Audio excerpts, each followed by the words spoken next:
Probably doing the intro. Yo, what is up, everybody? Welcome back to the Anime Social Club. Once again, brought to you by your boy Kid Benji. Today, with my interesting crew of vandals, Jacob right I here, don't vandal. and Bryan on Lies. the other side. And we got face I cams know. today. Yay! So, Hey, you can see what we There look goes like any of your now. viewers, why dude. why why are we You're doing face here. cams? Because Because Good Ben question. said he wanted us to do Ben says like, hey, we should do face cams and well, we're gonna do it. I mean And then he that's was like the only one there, so we just joined in. I I'm mean weird championing you, Benji. Yeah. they don't know my secret plan of now I don't have to make a thumbnail anymore when I post these to YouTube. I just can select any random part and you'll see Anime Social Club, Millennium Actress. Yikes. Wow. 2000 IQ, okay? So our production value's gone down. And margin Wow, look at that. values, it increased efficiency, okay? But that's beside the point. So, I'm using like regular Apple headphones right now. Today we are going to talk about Millennium Actress, the movie for last week. We were supposed to again record this a lot earlier, but we're just like 4 days late. But that is beside the point because we do this. We're not late. for the We're not. love of Whoa! What's this conversation. late stuff? We make up when we you say- decide when we post. You What say do you 4 mean? days late. I say 3 days early. Yeah, I was like, what do you mean? That's true. We're I mean, we're double dipping this week. You're technically welcome. not wrong. Thank you. Get it together, dude. I'm glad you're Just remember, we're in around. charge. They're not in charge. We're in charge. I copped it. Relax. Okay. Anyways, if you guys aren't already a part of the movie club, you can join it on kitsu.io, which you can find a link down there. Yeah, a link to the group. You can either search it or find it on my page, which my username is KidBenji. Obviously, no space underscore. It's just KidBenji on Kitsu. Find it there. You'll see it. Join it. Have discussions, and it's a good time. So we've already have the movie for this next week, which I'll announce at the end of the podcast. But yeah, let's go ahead and get right into it. We're gonna start it the way that we always do, with going through each person's thoughts, and then once we have the thoughts, then we'll do the rating plus final thoughts on the movie. So anyways, who's going to go first today, Bryan or Jacob? Who wants to tackle it? I can go. It's fine. Okay, cool. Okay. So, I knew the movie I was watching was good, but I still found it incredibly boring, which I kind of felt was bad. I didn't know if it was like the mood I was in, but I had to put it on faster speed on like the YouTube video. And I don't really feel like I lost anything, honestly, because I feel like a lot of the scenes were missing like really good music, or they weren't quite hitting me like I felt like they could have. But the one thing that really stood out to me was I felt like this should have been like a Disney movie. I felt like, especially when there was the scene of the two guys, they had like the camera crew and they're like recording it. I think it would have been a lot easier to understand, okay, what's actually a flashback, what's actually her acting, and what's actually her pursuing this guy. And I felt like that was the hardest part. It's like you had to guess, okay, is this like what's happening in the real world? Is this the flashback? Is this her acting, or is this her hunting? And like at any point in time, it was just sort of a mesh of all four. And I think some people would really appreciate that, but for me, it was just like, I don't know. I liked just knowing for sure, and then I kind of think about the whole situation. But I felt like all my brain power was just being used on trying to figure out like what part of like the timeline she was even in. And I don't know, it seemed like she was chasing after a nothing burger. Like they didn't really have any chemistry or anything. Like he just said, I feel like maybe you have to know more about like the history of like Japan and whatnot, because I believe art was illegal, right? I think so. During that era, it was like illegal to have paintings. I haven't leveled up to that weeb level yet. Yeah, I cannot. Okay. But Well, I think you're right. I yeah. think propaganda was what was illegal. Like you couldn't say Yeah. or draw anything against the government. Yeah, and so his was pretty harmless stuff. I mean, they hyped it up, but really all he wanted to do was just paint some snow or some shit. Like it wasn't that impressive, but it was impressive because nobody was willing to risk their life to be a rebel and even make art. And so she sort of fell in love with that idea right there.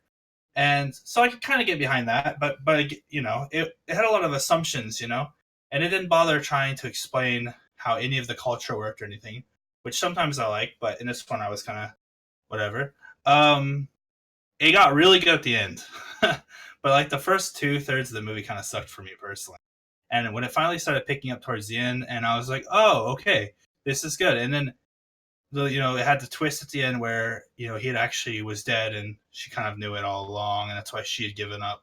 You know, um, I don't know. All in all, it was good. I just felt like this shouldn't have been an anime. This should have been, like a Disney movie. And there's Disney movies that I felt like should be animes, kind of thing. Yeah.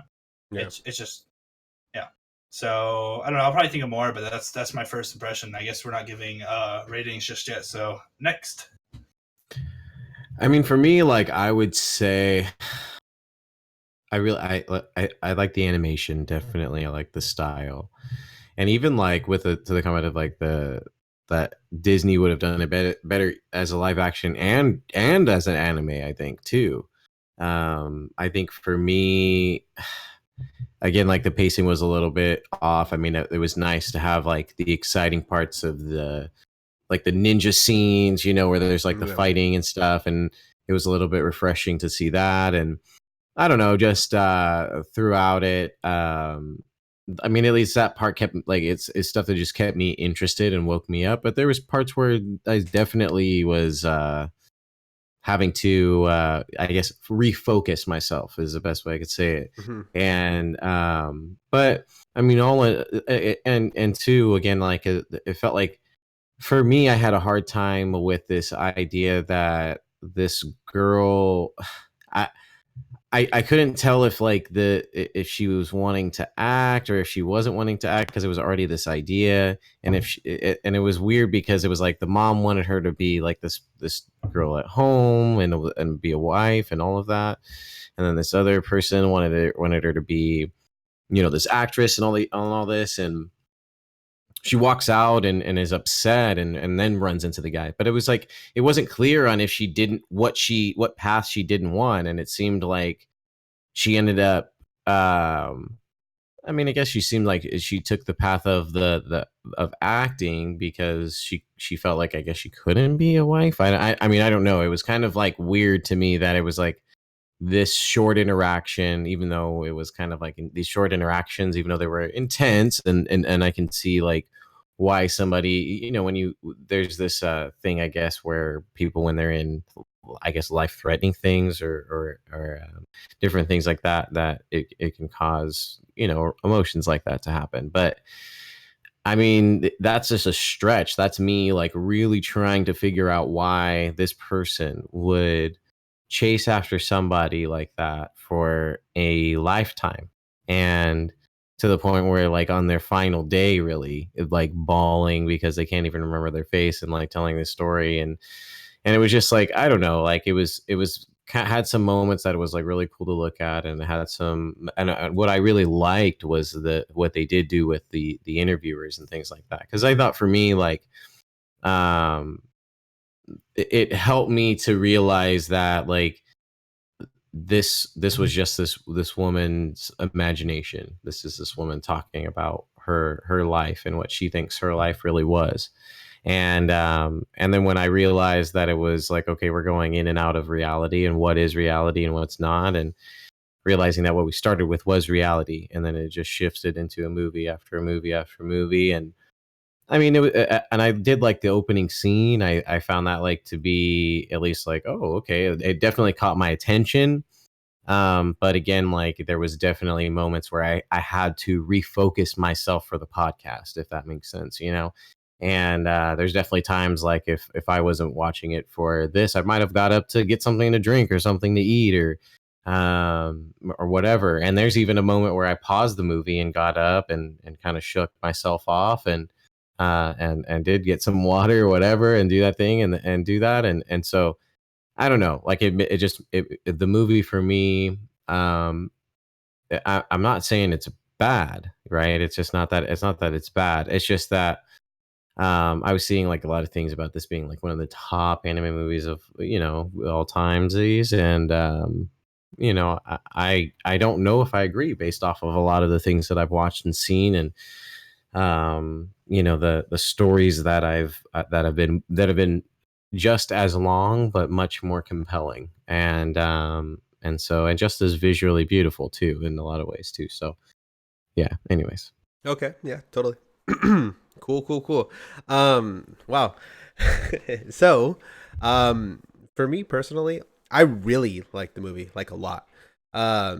The only part that really had kind of a struggle was like the beginning, obviously, because it kind of um, seamlessly transitions into the us going through her memories and seeing how she saw um, everything transpire with her and the artist and stuff like that. So let me get like I guess I'll get the things I hated out of the way.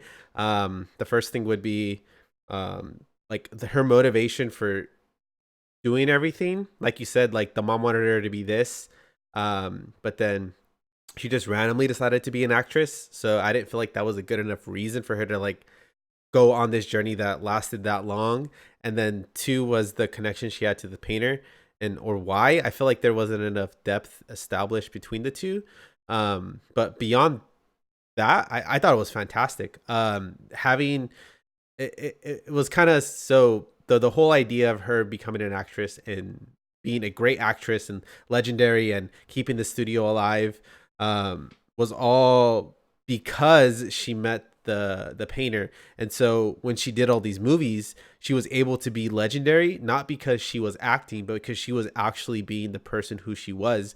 And because when she was being so authentic, they just centered the movies around herself, right? So she never really had to play a part. She just had to be herself, but then just channeled it through different stories. And that's why we had those different movie transitions, because and this was another part that was, I think it was hinted at, but it never was definitively stated. But I think she has like a form of dementia or memory loss, because she states that in order for her to remember all these things, she has to reenact everything that happened. And so that's why we started so early on in her life, which is where she first met the painter. And then we started going through, because we went through the movies in order chronologically from when she first started an actress to the last movie that she did. And by doing so, she was able to remember everything that had happened to her via this whole timeline that we got with her and then the interviewers as well. It was kind of weird that the interviewers were just being inserted into the movies, because it broke my immersion just a little bit. But it entirely made sense because once we cut out of the ancient Japan movie scene, it showed her like pretending to ride a horse, and I'm like, oh, okay, that makes sense. Like they're literally reenacting it to the best of their ability within this tiny room. And then for her to pursue this person and like give him the key back, like say, like they have to give him the key, they have to give him the key. I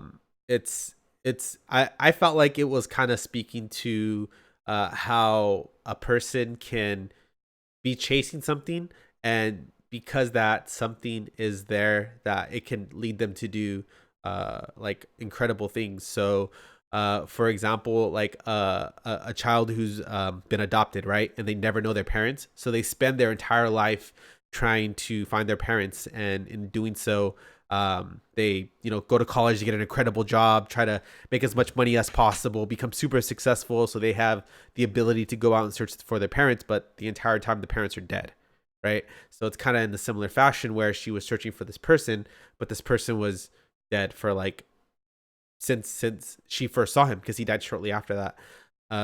And so because of her pursuit of this thing, it allowed her to do great things, because she was able to be her genuine self. And so as she was pursuing it, opportunity opened itself for her, and then it eventually led to where she ended up being, which was this older, super successful person who lived this comfortable life, and eventually, although she never truly achieved what she wanted, but she still did a lot of great and good, via a lot of other people, hence keeping an entire production studio alive, giving entire people jobs, being a wife for this man, helping accelerate people's careers. Like, she did a lot of good with her, even though she suffered at the cost of her, pursuit never coming to fruition, right? And you could tell that even though she never even got there, she still enjoyed the whole process of it and everything that went through it, because of how happy she was as she was reliving her memories, and she was eventually able to die a satisfying death in the best way possible, which is being able to retell her story to this interviewer who had a direct connection with her. in her life. So there's a lot of meaning there for the both of them. But overall, yeah, I that was the mindset that I approached the movie with, and there was a lot of really cool. I just really love those transitions, from each movie and how they fit into the whole, like the narrative as a whole, and just like how it really wove. Like I didn't feel like there was like an interruption in like storytelling, as when they were trying to convey each point, because it felt like each movie, it carried you on to like the next part of her story and her next stage in trying to find this first person and being fulfilled in life in the end. But yeah, but overall I thought it was fantastic. And as far as the so the I guess like the two things that you would question is like the key and the wraith that you saw. To me, I thought the key just opened the guy's briefcase, because after he gives her the key and he says it opens what's most important, the camera cuts to the briefcase very quickly and then back to them. And then the wraith seemed to be herself, which was herself that wasn't able to let go. And because she decided to be an actress and pursue this person, she would eternally suffer in the flames of love, which is what the wraith said, which I took that as that was like her subconscious, telling her that, or soul, or whatever you would interpret it as. But yeah, I thoroughly enjoyed the movie, as you can tell. There was a lot I got out of it. But I don't know, what do you guys think? Do you guys agree? Do you guys kind of view it in a different way? With you. I just think that they failed on the deliveries of everything you just said, though. Like I first, like, I got the idea and I got the attempt, but it was like they delivered what was like a 7 out of 10 when they could have, it could have been done a lot better. It reminded me of like your typical kind of like movie where they have like amazing flashbacks and the flashback is the movie, like Titanic or something. But the thing is, the whole story you need to sell us a story rather than just a confusing, jumbled up like series of emotions without us being able to tell one scene from the next, right? Like, I don't know, just a little bit more of a clean difference between the scenes. And she's supposed to be chasing this guy, and she's got this key, and we're all really invested in this stupid fucking key and this guy. But the guy we haven't even we don't know anything about, and the key never even gets answered. I don't know. It's just it's like, from like an art perspective, it's a pretty cool movie, but I feel like it could have brought together the two worlds better. It could have combined a little bit more logic and reasoning with still this really good message, what it was trying to package together. Yeah. And it's really hard to tell with these kinds of things what's good and what's not, because it's really subjective. But I personally, I got a lot more emotional from like a Titanic kind of movie. Yeah, I mean, I don't think it was supposed to. I think logic and reason was like out the door the moment that they decided to tell the story with the interviewer and the cameraman being in her mind with the movie. They seemed a little bit goofy, Well, it was more of a poetic, like gift, I guess, or like a poetic telling of love, quote unquote, or what the pursuit of love can be, and how irrational the result of it can seem, because like you don't ever really think rationally when you're in that state of mind. You're kind of just going from one thing to the next, and it just shows like that was like the coolest part for me, is that it really reflected well in human life, because there are some people that kind of fall into success while they're pursuing something else. No, I think they could have really capitalized on that, but there was so much dead time with random scene transitions and like us like spending time like talking this wraith thing that didn't really end up mattering at all, because it wasn't like, I don't know, it just was so confusing. It was already confusing because we had to constantly question what scene and what world we're actually in. And then now there's like a fifth element. Now there's this wraith thing. And so, which is like, then there's like that fortune teller person, but that was a debate because they set that up. I don't know. The whole movie was sort of confusing to me. And I got, when you take it all in, you kind of have to build your own story. and for what it all means, which I don't know. It's just Yeah. So I mean, this movie is direct. Oh, wait, what were you gonna say, Jake? Well, I mean, well, I was just, I mean, there's a, so going to Brian's point too, is like, I remember when I was watching the movie, there was actually a moment where I stopped the movie and went back because I legit thought I missed like something vital because yeah. I was like, wait, what just happened? I was like, wait, this is a whole different thing. And legit, I legit like rewinded. I was like, did I fall asleep? Like what's I did going the same on? I thing mean, I know too. I smoke, but what the fuck? And I legit had to rewind the movie and realize I was not tripping.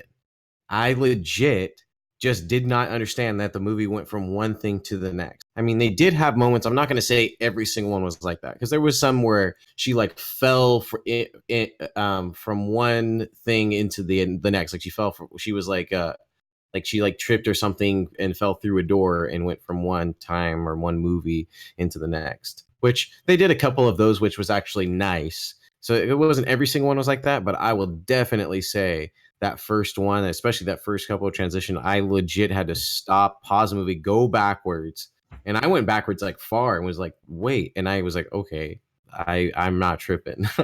I just did not see this transition. And so I mean, to Brian's point, that's something that for me that I actually did. And now, does that mean that the movie's terrible? Like we're saying, I don't think any of us are saying that the movie's terrible, but I think that it's something that they had some really creative opportunities, which I felt like which bringing the interviewers into the fold and then learning how he was connected in real life. And but it was again like the weird like ghost grandma, ends up being like her, crazy internal self. And it makes sense. Like, so I mean, it's like you could be like, okay, maybe she's just crazy and that's why she chased after this guy that she like. The guy doesn't even have a name in the movie. Literally, I looked to try to find what his name was, and his name in the movie is Man with Key. That's literally his name. Like, Yeah. the guy who kills him, is his name is Man with Scar. I Like, felt like and this so movie for was. me, I mean that's why for me, like, it's like you're chasing after the dude. You don't even know his name. You wouldn't even know if it was him if he came up to you. And so it's one of those things that for me it lacked the real connection that somebody would do that lifelong. And then I guess you could make the argument that it was like, oh, she was obviously had some mental whatever. But for me, I feel like that's just a shortcut. I feel like it's just a reach to a story that actually felt like it could have been truly something.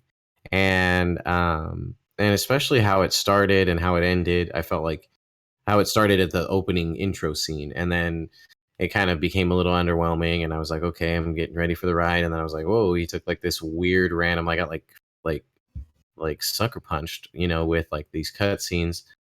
But again, like I don't want to knock the movie like too much because again, to Ben's points, there are a lot of those things where it's like they're speaking to some things that can be meaningful, and there's stuff that was like meaningful to the person who's being the interviewer, actually being somebody who actually loves her, and actually, and that opening scene, you see him, saying like mouthing the "I love you" and all of those things, and with the scene, and you find out that he's that guy in the story, that he's that guy, and he's that guy throughout the whole journey, and he also is going through the same thing where he was chasing after this person. And so I mean, there's a couple of those things that you go, okay, that's interesting, and that's like those are some like cool parts in the story that I think I really liked. And but again, it was just too much. um it was too much like, look at what we can do, look at all these different styles and eras and things, which is fine. It was just done like too quick. I guess it was almost where I had to stay focused to just make sure I didn't miss anything, Yeah. that I didn't go from one thing to the next, which isn't like, I mean, I guess it's like, oh, that's a bad thing. That's getting people to engage in the movie. It's like, yeah, but there's a balance, and I think that this one just had a little bit more of like stressing me out to focus, as opposed to like just engaged because it's meaningful and it's beautiful all at the same time. And there was time, but the thing is that the movie wasn't never that all at the same time. It was either beautiful or it was meaningful. And I think for me, like because it never meshed those two together, that's where it was a little bit like, oh, it was a little bit underwhelming after seeing that and then going into the movie and then getting to the end, and I was just like, I couldn't take It the had movie it. seriously with the Yeah. the two idiots like always talking like commenting Yeah, I mean, on our storyline, like because they they never made me laugh added clarity. once. They just said the Yeah. stuff we already knew, Yeah. and they yeah, there was like one time I laughed, but the problem is it like added comedic relief. But why did there need to be comedic relief? In my opinion, this movie was set up to be a 10 out of 10. Like it could have been a 10 out of 10. Like it had a great story. It was going to be Yeah. super dramatic. I could have saw it. I could see this movie being remade, and I could see myself bawling my eyes out. But yeah, it didn't do that to me because I felt like there was too much time for me to think about what was going on, and because I was just trying to figure out what was going on, rather than them just tell me what's going on, and then me actually get the feel about it. Instead, I'm like trying to figure out what the fuck's going on, rather than sitting back here and thinking, "Oh my god, this is crazy! Oh, she's going over here now. Oh, she's doing this. Oh my god, he got taken over here." Like, Yeah. and then just barely being out of reach. It could have been like that kind of story. And if they had just given us a little bit more development on the two of them, and hell, I don't need his name. I don't need his name. I would like to know a little bit more about the guy, and maybe they shared a night of passion or something to where they're trying to get back to each other. But she cares about her acting, and he cares about his rebellion, and so there's this interesting dichotomy where they both have busy lives, but they're still trying to find each other. But they're naturally, sort of the film industry was clearly part of the government. I think that could have been a really cool play, like on their clash between the two of them, almost a Romeo and Juliet kind of thing. Because I thought it was clear that they weren't necessarily as much movie makers as they were propaganda makers. Yeah, interesting. Because she was there to save and sort of raise up the Japanese people after the war. Like they all looked to her as a female icon, sort of, right? Like that shit can save a nation. Like movies and stuff can easily bring a nation back on its feet. Like especially at that time when there was hardly any movies coming out, and in a foreign country. I mean, how many rival movie makers did they have? One of the company tops. Like they pretty much made all media for that era, and she gets to change the hearts and minds of people. And the government obviously is going to have their claws sunk into that, and what kind of stuff gets produced to people. So if you're a rebel, wouldn't you want to seek her out and maybe try to get her to like say something in a movie or get some kind of line changed? Or I don't know. But I do like the point Benji made, though, is in reality, she was never really acting. She just always had the roles that she was actually doing in real life, and she made it about that. But it kind of seemed almost a little too convenient. Like every role was exactly what she was going through with. Yeah, I mean, Like, at some point, I was just typecasting was a lot more common back then because there was no term for it. You know what I mean? But I will say though, the reason why the rebel never recontacted her because he was already dead. So no, he was dead for the second half. He was dead when the last time she ran into him was when the guy with the scar on his face grabbed him, and she ran to the door and was banging on the door. That's when he died. But before that, there was tons of stuff before that. Yeah. Maybe I'm not necessarily half for life, but half the movie. No, I'm pretty sure. I'm pretty sure he died very early on. Like he did die. No. We didn't find out that he died until the end. No, no, I know, but he says that after he saw her, he found him shortly after, and then tortured and killed him. Because no, that's what I'm. But we don't know that until the very end of the movie, though. Is what I'm saying. No, yeah. We didn't find that out until the end. No, but I'm also saying that there was plenty of time before that. Like there still was a lot of movies there was shown. Yeah. No, but there was never a chance for him to ever recontact her because he was already dead. Like my point is there was so much time, but between her, like I don't know, all of it. Like why didn't they reconnect or spend the night, or why did okay, so like she saves him once and she saves him twice, like on the second time, like bone or something, wait, kiss or you're something. You're gonna tell me this is the guy you're hunting after, and you know what I mean? there's a small village. You're going to tell me that the government's not going to flaunt the fact that they just killed a bunch of rebels and that she wouldn't have inquired about it? Is she just this lamb who doesn't pay attention to anything? Obviously, she's hunting after this guy. She kind of reminds me of like Kiwi or Kiki was a venture. You know, she's like confident. She's doing stuff. She's Going an to these actor. different She's cities going and shit. adventuring. She's going to different cities. You're telling me that she wouldn't try to put in her own little investigation? Hell, she's part of the main government like media. She probably could have pulled some strings to find out what happened to this fucking guy. Yeah, but Yeah. she's not thinking about that. She's just thinking about like what the next thing she has to do to find the person. And that's the thing, though. That is the thing that she has to do to find the No, person. but She needs to the find out problem where he is went that after he died shortly after the fortune teller scene, because when the fortune teller told her to head north to the village, that completely threw her the opposite direction of where the guy was, because they wanted her to stop thinking about this person and just focus on acting, or at least get her in the mindset of not trying to continually pursue after the person. But obviously they knew her mindset was fucked up. So what happened between him going to jail and her mindset just being trash, and then her having a fortune teller? What happened between him going to jail and the fortune teller? Why would she not go and just try to figure out where he's at? What's going on? No, I don't think he 'cause ever. It seemed like there was a lot of time in between when they first met. I don't think he ever saw her go to jail, like at all. Like that scene that you saw where he goes behind the doors, that was a movie. And she was running up to the door and banging on it. That was a movie. That was one of the movies. I don't. Maybe I feel like she was dressed like she wasn't the first like thing, but maybe not. That's the problem, Benji. It's like that's that. But I mean, no. Definitively, definitively in my mind, like when I saw that, I was like, oh, that's a movie. Like I never doubted it for once. Well, I mean, okay, I'm telling you, as I watched it, I immediately thought, oh, that's a movie. You know what I mean? Yeah. Well, your faith in the movie, like, but we were questioning it. Yeah. I mean, because it deceived us before. But I'm just yeah. But that's the thing, though, is that as I watched it, right, like the probably like the first like 2 minutes, I was kind of confused, and then after that, I was like, oh yeah, totally, and then I was able to completely, experience the movie through my own like viewpoint, and I never had any issue with any of the transitions or anything that happened, because I was constantly engaged in the story and was always a part of the narrative throughout. Am I saying like that's gonna appeal for everyone? No, but I mean, for me personally, I never really had an issue with it.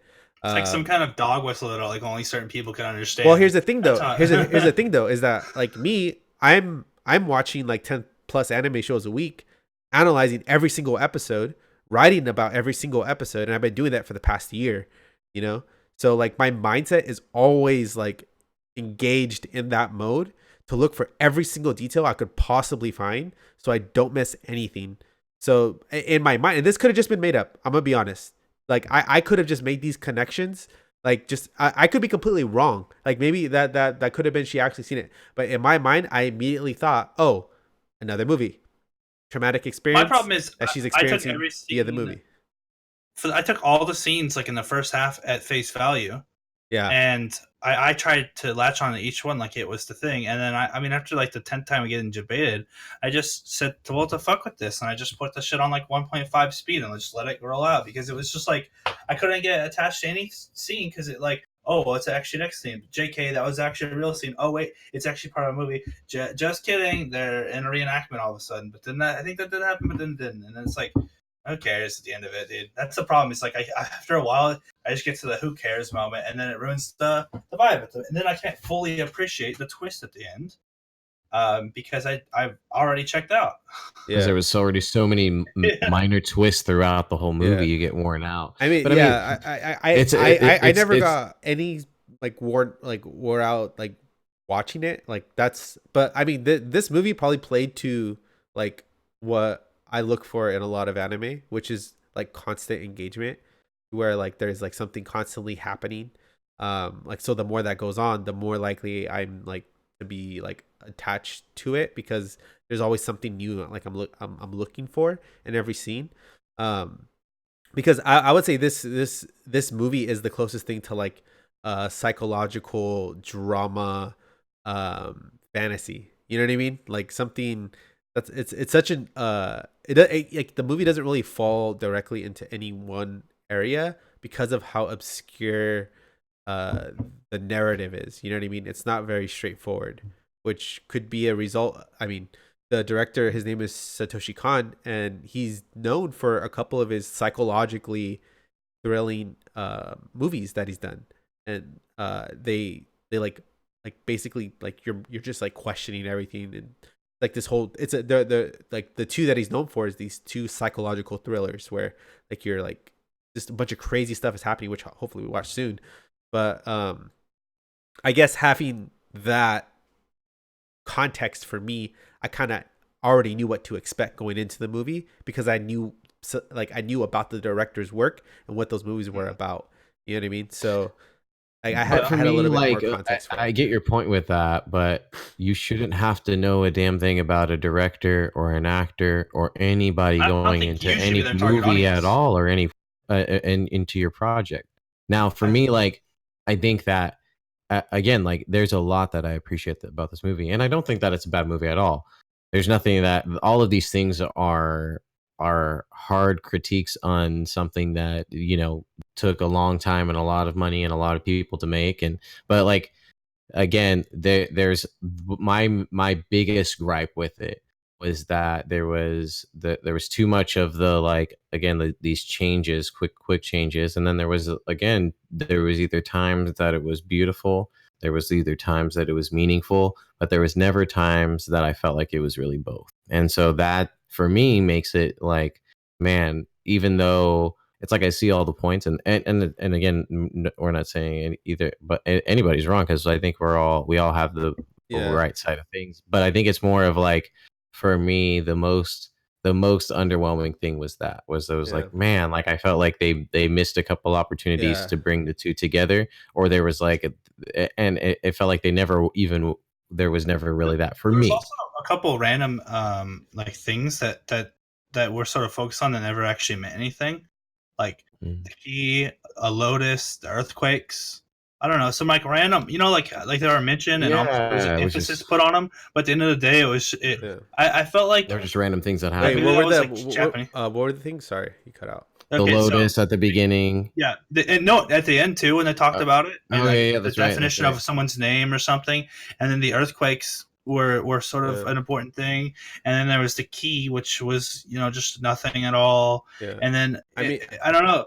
It was like there was all these tiny things that I couldn't tell. Okay, is this something I'm missing? Is it something maybe that has substance or significance in Japanese historically? Because I know, the Lotus. I yeah. mean, okay. So for the earthquake, at least how I interpreted it was that because so she was born during an earthquake, right? So Mhm. tragedy was almost her destiny from the get go, right? So her being able to be born amidst something so horrific was kind of like an Like she wasn't even initial, supposed to. yeah, like she wasn't supposed to be alive, you know what I mean? So she needed a purpose to stay living, right? So that kind of brings into question that if she would have just been a normal like or as normal as they could be, would she have even lived that long, right? Or would she have died to something even more tragic at the time, to some other result of war, or did her pursuit in this internal suffering while she was living, is that what kept her alive and kept her going, you know? But those are kind of up for interpretation at that point. And I think the lotus, I believe it has something to do with like death, Yeah, and coming back to life. yeah, something like that. But I don't know exactly for sure. But the whole point of not knowing, You know what this the reminded me man's of? name, I'll give it this. It reminds me of a dream. Because your dream can never say anything just straightforward, but it always like puts random hints and stuff. Yeah, Like you've got your lotus and you've got your earthquakes and there's some sort of archaic meaning behind all of this, and it's all sort The of meshing random together, and changes. the scenes and the random changes, and your Yeah. dreams never feel required to ever fully explain something, because hey, at the end of the day, it just assumes you understand, and it operates sort of on like another wavelength. It doesn't need to justify anything, and it just sort of, but it still sells a pretty good message at the end of it. yeah. Typically, you wake up and thinking, "Holy shit, that was intense," and That's then that's that's kind of the you exact forget it that's 15 kind of seconds later. the exact feeling that I had when watching Castle in the Sky, up until Mhm. like the ending where they did explain it all. but that movie felt like a dream for me. You know what I mean? Because it felt so grandiose and ridiculous and so off the cuff, but so well detailed that it's like it feels like a dream, like as you're watching it. But I could see this movie having like a similar type of feel to it as well, though. Is it rating time? Yeah, let's go for rating time. I'm gonna give it a 6.5 out of 10. I think it could have been a 10 out of 10 easy. What about you, Jake? 6.5. I don't think I'm gonna go that low. I think, man, I do definitely agree with everything. I would say I'd give this a. I'd give this an. I'll. Dang, I don't know. I want to give it an 8, like just a solid 8, but I feel like it's not. It's like a 7.9, but Yeah. just because again, it's like there's a lot of visually beautiful things. There's a lot of cool moments. There is some things that are meaningful, and there are some things that are beautiful, and there is something to be said about that. And Jesus. And so I think for me, I would say it's a 7.9 for me. Okay. God. I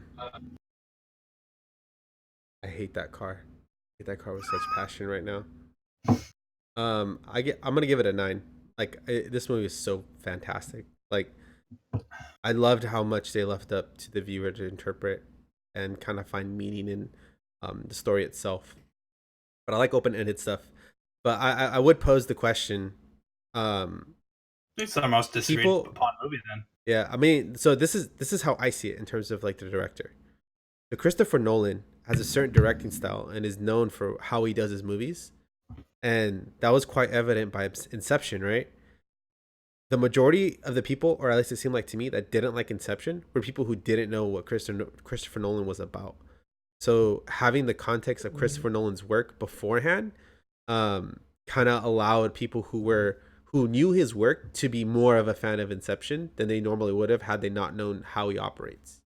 I mean, I wouldn't say that's true. I had no idea about anybody. Yeah, same. That. So I would say, I mean, that's true for some. I wouldn't say no, but I'm giving you an example, like a real life example of how that would be applied to like mainstream movies. You know what I mean? I mean, I could see. I would say like a better example would be like a Tim Burton type of like people don't like the aesthetic or they don't like the style or whatever.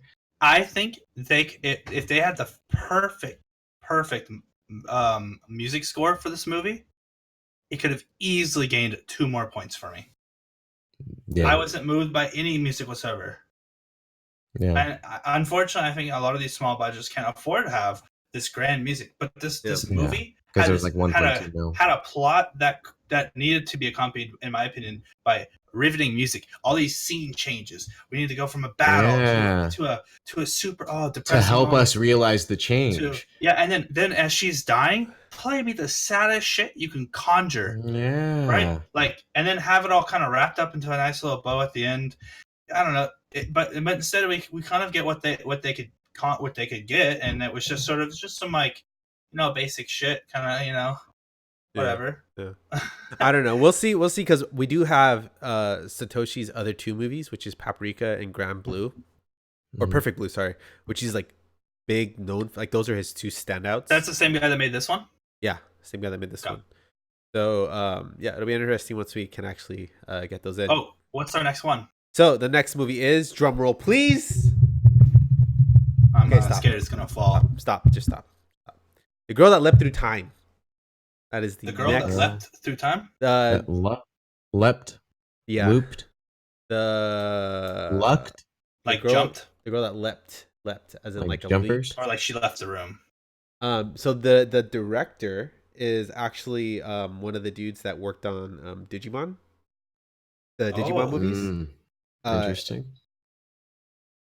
Digimon. Let me find the because I looked at like who directed it, and it wasn't just that. He also did, give me 1 second here. Yeah, he did Wolf Children, Summer Wars, The Boy and the Beast, and he did the Digimon movies. Yeah, that's what it was. Huh. So have you? Okay. I don't know if you guys have seen Summer Wars, which I love that movie so much. I don't think so. And the Digimon movies, I was Yeah, all about no. those as a kid, which I absolutely loved. So he has like Digimon a was one of my favorite things. yeah he has a very distinct style and aesthetic to his movies. So I'm super excited to watch this one. So yeah, this will be Huh. should be fun. So, anyways, appreciate for everyone that tuned in and that is listening right now. If you don't already know, be sure to share this podcast, rate it wherever you get your podcasts from, Apple, Spotify, or anywhere else. So if you're listening to this on one platform, we are literally available on every single platform that does podcasts. So if you find an app that has podcasts on it, we're probably on that. So shout out to Anchor for that. Appreciate it. Anyways, we'll see you guys later this week on Thursday, hopefully. And yeah, we will see you then. So yeah, check out the movie. Bye, guys.